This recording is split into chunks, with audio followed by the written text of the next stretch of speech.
Hi hello friends, இன்றைக்கி நம்ம என்ன பார்க்க போகிறோம் அப்படின்னு பார்த்தீங்க அப்படின்னா, சேமிப்பை வந்து தொடங்குறதுக்கு முன்னாடி நம்ம என்ன விஷயங்கள்லாம் கவனிக்கணும் அப்படிங்கிறத பற்றி தான் பார்க்க போகிறோம். ஏன்னா எல்லாருக்கும் சேமிக்கணும் அப்படிங்கிற ஒரு ஆசை இருக்கும். ஸோ அதை எப்படியெல்லாம் வந்து என்ன மாதிரியான டிப்ஸ் அண்ட் ட்ரிக்ஸ் எல்லாம் ஃபாலோ பண்ணோம் அப்படின்னா நம்ம வாழ்க்கையில் வந்து சீக்கிரமாக வந்து முன்னேறதுக்கு நம்ம யூஸ்ஃபுல்லாக இருக்கும் அப்படிங்கிறத பார்க்குறோம்.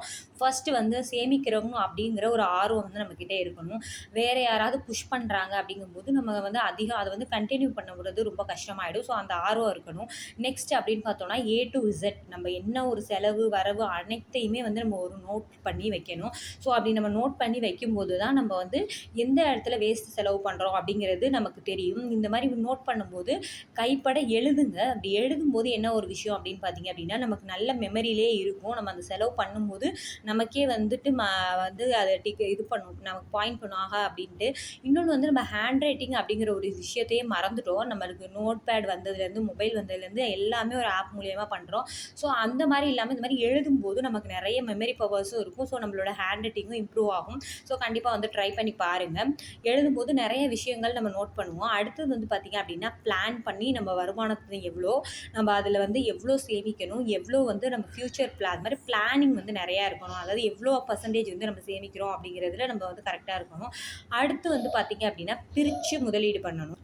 பிரித்து முதலீடு பண்ண வந்து இது பண்ணணும். நம்மளுக்கு ஒரு 10% நம்ம சேமிக்கிறோம் அப்படின்னா அதில் ஒரு 30% 3% வந்து எதில் போடணும், இன்னும் 3% வந்துட்டு நம்ம ஃப்யூச்சருக்காகவோ இல்லை நம்மளுக்கு தேவையான அந்த மாதிரி பிரித்து வந்து முதலீடு பண்ணணும். நம்மளோட ரூ. 100 இருந்தாலும் அதில் 30 ரூபாவை தனித்தனியாக வேறு வேறு பர்பஸ்க்காக நம்ம பிரித்து முதலீடு பண்ணுறது பெஸ்ட்டாக இருக்கும். ஸோ அப்போ தான் நம்மளுக்கு வந்து தேவையானப்போ அதை பயன்படுத்திக்க முடியும்.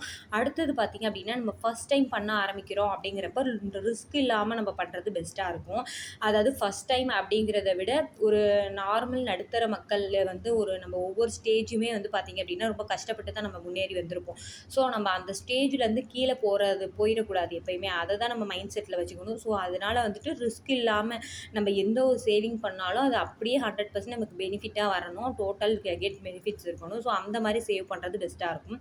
அடுத்தது பார்த்திங்க அப்படின்னா நீங்கள் கோல்டுலலாம் இன்வெஸ்ட் பண்ணுறீங்க அப்படின்னா ஒரு 100 மில்லிகிராம்ஸ் இருந்தால் ஒரு 100 மில்லிகிராம்ஸாக ஒரு ₹1500 ₹1600 ஸ்பெண்ட் பண்ணி நம்ம வாங்கி வச்சுக்கலாம். ஸோ அடுத்தது வந்து பேங்க் ஆர் போஸ்ட் ஆஃபீஸில் நீங்கள் சேவ் பண்ணணும் அப்படின்னு நினைக்கிறீங்க, கேஷாக வேணும் அப்படின்னா MIS, RD, NSC, KVP, PPF, SSY, FDR, DD. So இந்த மாதிரி நிறைய விஷயங்கள் இருக்குது. இதெல்லாம் வந்து பார்த்திங்கன்னா ரிஸ்க்கே கிடையாது. 100% நமக்கு ரிட்டர்ன்ஸ் தான். ஸோ இந்த மாதிரி நீங்கள் வந்துட்டு ஃபஸ்ட் டைம் நம்ம பண்ணுறோம் அப்படிங்கும்போது ரிஸ்க் இல்லாத இடங்களில் இந்த மாதிரி இடங்களில் இன்வெஸ்ட் பண்ணுறது பெஸ்ட்டாக இருக்கும். நீங்கள் வந்து கோல்டாக பண்ணுறா ஒரு ஷீட் போடலாம், கோல்டு ஷீட் போடலாம், இல்லை இந்த மாதிரி காயின்ஸாக வந்து வாங்கி வைக்கலாம். இல்லை அப்படின்னா இந்த மாதிரி சேவிங்ஸில் வந்து நீங்கள் இன்வெஸ்ட் பண்ணலாம். அடுத்து வந்து சேவிங் சேலஞ்சஸ். நம்ம ஒரே மாதிரி அமௌண்ட் எடுத்து வச்சுட்டே இருக்கல நமக்கே வந்து லைஃப் வந்து போரிங் ஆகிடும். ஸோ நம்மளே மோட்டிவேட் பண்ணிக்கிற மாதிரி நிறைய சேவிங் சேலஞ்சஸ்லாம் நம்மளாவே வந்து எடுத்து பண்ணிக்கலாம். ஒரு வாட்டி இப்படி சேவ் பண்ணி பார்ப்போம், ஒரு வாட்டி அப்படி சேவ் பண்ணி. ஸோ நம்மளோட பிளானுக்கு ஏற்றாப்புல நம்ம பண்ணணும். ஏன்னா எல்லாருக்கும் ஒரே மாதிரி இருக்காது.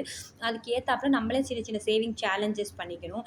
அதை வந்து அதோடு நிறுத்தாமல் முதலீடாக மாற்றணும். அதாவது இப்போ நான் ஆல்ரெடி நம்ம ப்ரீவியஸ் வீடியோ சொல்லியிருப்போம். ஃபஸ்ட்டு 10,000 எப்படி சேமிக்கிறது, அதை எப்படி இன்வெஸ்ட் பண்ணுறது அப்படின்ட்டு. இந்த மேலே இருக்கக்கூடிய விஷயங்களில் எதுலையாவது நம்ம இன்வெஸ்ட் பண்ணோம் அப்படின்னா அதுலேருந்து ஒரு அமௌண்ட் வந்து ஜென்ரேட் ஆகும். ஸோ அது நமக்கு இன்னும் ப்ராஃபிட்டாக இருக்கும். ஸோ அதிகமாக ப்ராஃபிட் வேணும், நான் ரிஸ்க் எடுக்கவும் தயாராக இருக்கேன் அப்படின்னா நீங்கள் வந்து ஒரு லோ ரிஸ்க் எடுக்கலாம். அதாவது இடிஎஃப் இல்லை சிஃப். ஸோ இதெல்லாம் வந்துட்டு நம்ம முதலீடுகளே எந்த ஒரு பாதிப்புமே வராது. ஸோ அதனால் வந்து அந்த மாதிரி வந்து லோ ரிஸ்க் வந்து நம்ம எடுக்கலாம். ரிஸ்க் இருக்குது, பட் அந்த மற்ற இடங்களை கம்பேர் பண்ணும்போது அதிகமாக இல்லை. சேமிக்கிற பணத்தை வந்து நமக்காக வேலை செய்ய வைக்கணும். அதாவது காம்பவுண்டிங் முறையில், ஏதாவது கூட்டு வெட்டின்னு சொல்லுவோம் இல்லையா. ஸோ அந்த மாதிரி மெத்தட்ஸில் வந்து பண்ணணும். நம்ம ஒரு இடத்துல ஒரு குறிப்பிட்ட ஒரு அமௌண்ட் வந்து சேவ் பண்ணிட்டோம். ஸோ அது தேவைங்கும் போது நம்ம பயன்படுத்திக்கலாம். தேவையில்லை அப்படிங்கும்போது என்ன பண்ணலாம் அப்படின்னா அதில் ஏதாவது இன்வெஸ்ட் பண்ணி அதுலேருந்து ஒரு அமௌண்ட் ஜென்ரேட் ஆகிற மாதிரி அந்த அமௌண்ட்டை வேறு எதுலையாவது இன்வெஸ்ட் பண்ணுற மாதிரி. ஸோ அப்படி வந்து நம்ம பண்ணும்போது நம்மளோட முன்னேற்றத்துக்கு இன்னும் யூஸ்ஃபுல்லாக இருக்கும். இல்லை ஏலச்சீட்டு, குழுக்கள் சீட்டு இதெல்லாம் வந்து கவர்மெண்ட் அப்ரூவல் வாங்கின கம்பெனிஸ் நிறையா இருக்குது. ஸோ அதில் வந்து நீங்கள் வந்து பயன்படுத்தலாம். அடுத்தது பார்த்திங்கன்னா சிக்கனம். நம்ம சேமிக்கணும் அப்படிங்கிற ஒரு விஷயத்தில் ஃபஸ்ட்டு நமக்கு ஞாபகம் வர்றது சிக்கனம், இன்னொன்று சேமிக்கணும்னு ஆர்வம் ரெண்டுமே இருக்கணும். நம்ம வந்து எப்போயுமே வந்து சேமிக்க ஸ்டார்ட் பண்ணோன்னா நம்மளோட அமௌண்ட் இன்க்ரீஸ் ஆகுது. நம்ம அடுத்தடுத்த லெவல் போகும்போது நம்மளோட எக்ஸ்பென்ஸ் வளரக்கூடாது, நம்மளோட சேவிங்ஸ் தான் என்றைக்குமே வளரணும். ஸோ நம்ம ஃபஸ்ட் ஸ்டார்டிங்கில் எப்படி இருந்தோமோ அதே மாதிரி நம்மளோட எக்ஸ்பென்ஸை வந்து மெயின்டைன் பண்ணணும். அது ரொம்ப முக்கியம். அடுத்தது வந்து அப்படின்னு பார்த்திங்க அப்படின்னா ஹோம் அப்ளையன்சஸ் வாங்கும்போது ஹோம் அப்ளையன்சஸ் வாங்கும்போது பெரிய பெரிய பிரபல கடைகள்லலாம் போய் வாங்காமல் இந்த ஹோல்சேல் டீலர்ஸ் இருப்பாங்க. அதாவது சேம் பிராண்டு அதே மாதிரி வாரண்டியோட கிடைக்கும். ஆனால் நம்ம வந்து பெரிய ஷாப்ஸில் வாங்குறத விட இந்த டீலர்ஸ்கிட்ட நீங்கள் கூகுள் பண்ணி பார்த்தீங்கன்னாலே உங்களுக்கு நியர்பை இருக்குது அவங்க டீலர்ஸ் வந்து தெரிவாங்க. சர்ச் பண்ணி பார்த்தாலும் தெரியும். ஸோ அதை வந்து நீங்கள் விசிட் பண்ணி நம்ம வாங்கிக்கலாம். ஸோ அந்த மாதிரி வாங்கும்போது நமக்கு ஒரு 5000லேருந்து 10,000 வரைக்கும் கண்டிப்பாக வந்து கம்மியாகும். நான் வந்து பார்த்தீங்கன்னா எப்பயுமே இப்படி தான் வாங்குவேன். கூலர் வந்து நான் அப்படி தான் வாங்கியிருந்தேன். ஒரு ஹோல்சேல் டீலர்கிட்ட போய் வாங்கும்போது, டீலர் அப்படின்னா இந்த மாதிரி சேம் பிராண்டு அவங்க தான் வந்து இந்த மாதிரி பெரிய கடைகளுக்கெல்லாம் வந்து கொடுப்பாங்க. அந்த மாதிரி டீலர்கிட்ட போய் நீங்கள் வாங்கணும். சேட்டு கடைகள் அந்த மாதிரி நான் சொல்லலை. இந்த மாதிரி டீலர்ஸ்ட்டு சேம் பிராண்டு அது மாதிரி நீங்கள் போய் வாங்கும்போது கம்மியாக ஒரு 750 லிட்டர் இதை வந்து நான் வெறும் 13,500 வாங்கியிருந்தேன். நீங்கள் ஆன்லைன்லலாம் செக் பண்ணி பார்த்தீங்கன்னா வெறும் 85 லிட்டரே வந்து பார்த்தீங்கன்னா 9,000லேருந்து 10,000 வரைக்கும் போட்டிருப்பாங்க. ஸோ ஒனிடா பிராண்டு வந்து 13,500 அப்படின்னு சொல்லி வாங்கியிருந்தேன். 2 இயர்ஸ் ஆச்சு, எந்த விதமான ப்ராப்ளம்ஸும் இல்லை.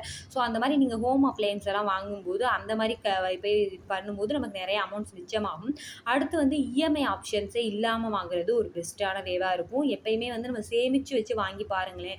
ஸோ அந்த பொருளுடைய மதிப்பு வந்து வேறு லெவலாகிடும். அந்த ஃபீலும் நல்லாயிருக்கும். அது எப்படி சொல்கிறதுன்னு எனக்கு தெரியல. ஸோ கண்டிப்பாக வந்து ட்ரை பண்ணி பாருங்கள். இஎம்ஐ ஆப்ஷன்ஸ் இல்லாமல் இருக்கும்போது நமக்கு நிறைய அமௌண்ட்ஸும் மிச்சமாகும். நம்ம தேவையில்லாத பொருட்கள் வாங்குறதையும் தவிர்ப்போம். ஏன்னா நம்ம சேமிக்கும் போது நம்மளுக்கு அதோடைய பொருளோட வேல்யூ என்ன அப்படின்றது தெரியும். ஸோ அதனுடைய நீடு என்ன அப்படிங்கிறது நமக்கு தெரியும். ஸோ அந்த ஒரு டைமிங் இருக்கும் இல்லையா, அந்த பீரியட் டைமிங். ஸோ அதுக்குள்ளார நம்ம வந்து அது வேணும் வேணாங்கிறத டிசைட் பண்ணி அதை வந்து அவாய்ட் பண்ணிப்போம். ஸோ நம்ம தேவையில்லாத செலவுகளை குறைக்கிறதுக்கு ஒரு நல்ல வாய்ப்பாகவும் இருக்கும். இந்த மாதிரி கிச்சன் திங்ஸ் எல்லாம் வந்து ஆன்லைனில் பர்ச்சேஸ் பண்ணுறத விட இந்த மாதிரி ஹோல்சேல் ஷாப்ஸில் போய் நீங்கள் பர்ச்சேஸ் பண்ணீங்க அப்படின்னா, சில்வராக இருக்கட்டும், பிளாஸ்டிக்காக இருக்கட்டும், அதெல்லாம் வந்து இந்த மாதிரி நிறைய கடைகள் இருக்கும். ஒரு 2,000 3,000 நீங்கள் வாங்கினாலே வந்துட்டு ஒரு கம்மி ரேட்டில் வந்து கொடுப்பாங்க.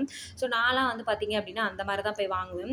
நமக்கு என்னெல்லாம் தேவையோ அதெல்லாம் நோட் பண்ணி வச்சுட்டு ஒரு 1,000 2,000 ஒரு 4-5 பொருள் சேர்த்து வாங்குனீங்க அப்படிங்கும்போது அவங்கலாம் வந்து சில்வர் ரேட்டை வந்து நம்ம ஆன்லைன்லேயே செக் பண்ணிக்கலாம். அது எடை போட்டு தருவாங்க.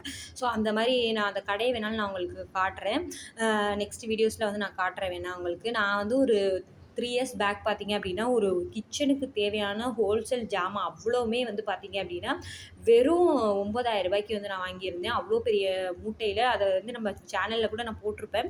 நீங்கள் வேணால் போய் விசிட் பண்ணி பாருங்கள். அந்த மாதிரி நம்ம வாங்கும்போது நிறைய அமௌண்ட் வந்து மிச்சமாகும். அடுத்தது வந்து இந்த கிராசரி ஐட்டம்ஸில் வந்து நம்ம வந்து எப்படி பிளான் பண்ணலாம் அப்படின்னா, கிராசரி, வெஜிடபிள்ஸு, ஃப்ரூட்ஸு எதுவாக இருந்தாலும் சரி ஒரு 15 டேஸ் ஒன்ஸ் வந்து நீங்கள் வாங்குற மாதிரி பிளான் பண்ணீங்க அப்படின்னா, அதுவும் வாங்குறதும் எங்கே அப்படின்னா இந்த மாதிரி பெரிய கடைகளில் டிமார்ட்டு, ரிலையன்ஸ் அந்த மாதிரி போகாமல் மார்க்கெட்ஸ் இருக்கும் இல்லையா, மொத்த மார்க்கெட்ஸ் இருக்கும் இல்லையா, ஸோ அங்கே போய் நீங்கள் வாங்குனீங்க அப்படின்னா அமௌண்ட்டும் நல்லா கம்மியாக கிடைக்கும். அதே சேம் டைம் பார்த்தீங்க அப்படின்னா நிறைய அமௌண்ட்டு மிச்சம் பண்ணலாம். நிறைய தேவையில்லாத செலவுகளை குறைக்கலாம். அது மாதிரி மால்ஸ் எல்லாம் போகும்போது தேவையில்லாத திங்ஸ் தான் நம்ம அதிகமாக வாங்குவோம். அதெல்லாம் வந்து கம்மி பண்ணிக்கலாம். 15 டேஸ் ஒன்ஸ் வாங்கும்போது என்ன ஆகும் அப்படின்னா நமக்கு நிறைய அமௌண்ட் மிச்சமாகும். எப்படின்னு பார்த்தீங்க அப்படின்னா ஒரு 30 நாளைக்கு ஒரு மாதத்துக்கே தேவை அப்படிங்கும்போது நம்ம இதையும் வாங்கி டம்ப் பண்ணுவோம். அடுத்த மாதம் வரைக்கும் தேவை அப்படிங்கிறதே 15 டேஸ் ஒன்ஸுங்கும்போது சரி 15 நாள் தானே, சரி நெக்ஸ்ட் டைம் பார்த்துக்கலாம், தேவைன்னா வாங்கிக்கலாம் அப்படின்ற மாதிரி ஒரு மைண்ட் செட் வந்துடும். ஸோ அப்போ அந்த பொருள் வந்து தேவையில்லாததாக தான் இருக்கும். நம்ம வாங்காமையே தவிர்த்துடலாம்.